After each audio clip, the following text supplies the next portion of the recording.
Amis de la revue de presse, bonjour. Au sommaire, nous avons l'installation de la 8e législature, comme annoncé aujourd'hui, la sortie médiatique du parti de l'opposition FCBE hier, sans oublier quelques informations issues du Conseil des ministres. Nous démarrons tout de suite par le quotidien Diakbata qui rassure que la messe sera dite ce jour et que l'installation des nouveaux députés sera faite dans la sécurité. Le quotidien précise que la sécurité est renforcée du côté de l'Assemblée nationale de manière à rassurer les uns et les autres contre toute éventualité de trouble que tenterait d'orchestrer quelques personnes, que ce soit visant à empêcher la cérémonie. 5 minutes également nous informe que dans le cadre de cette cérémonie d'installation, la ville de Porto-Novo est fortement militarisée depuis quelques jours.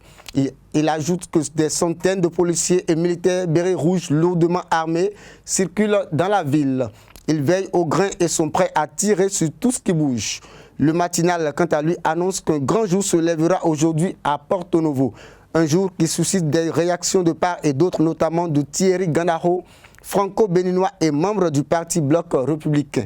Le journal indique que face à la situation sociopolitique de son pays, il appelle à la paix et à la sérénité. Le parti de l'opposition des forces Cori pour un Bénin émergent s'est réuni hier pour condamner la position partisane des rois et des têtes couronnées du septentrion au sujet de la crise post-électorale. C'est ce que nous fait savoir le quotidien Nasiara.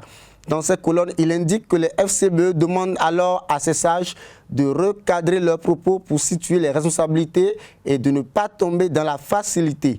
À la une de nouvelles mutations, on peut lire que le parti FCBE s'indigne et exhorte les rois à écouter toutes les tendances avant de prendre position et précise également que l'opposition ne reconnaît pas les 83 députés à installer ce jour. Dans le cadre de la tenue des examens de fin d'année, le gouvernement affûte déjà ses armes. Et c'est Diakbata qui nous informe que le ministre Maouyon Kakpo et le DEC Kouadinou font le point des préparatifs qu'ils estiment satisfaisants. Dans les colonnes de ce journal, toute la statistique sur le BPC 2019, il figure notamment le plus jeune candidat qui a environ 9 ans pendant que le plus âgé a 57 ans. Lors du traditionnel conseil des ministres hier, d'importantes décisions ont été prises et ce notamment dans le secteur pharmaceutique.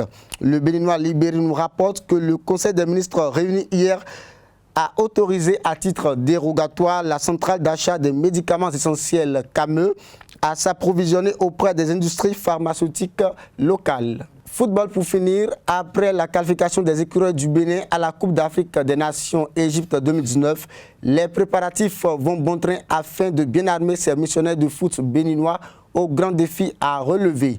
À cet effet, le quotidien Le Meilleur nous informe que les écureuils débutent officiellement leur stage le lundi 27 mai 2019. Fin de la revue de presse de ce matin. Merci de nous avoir suivis et à demain.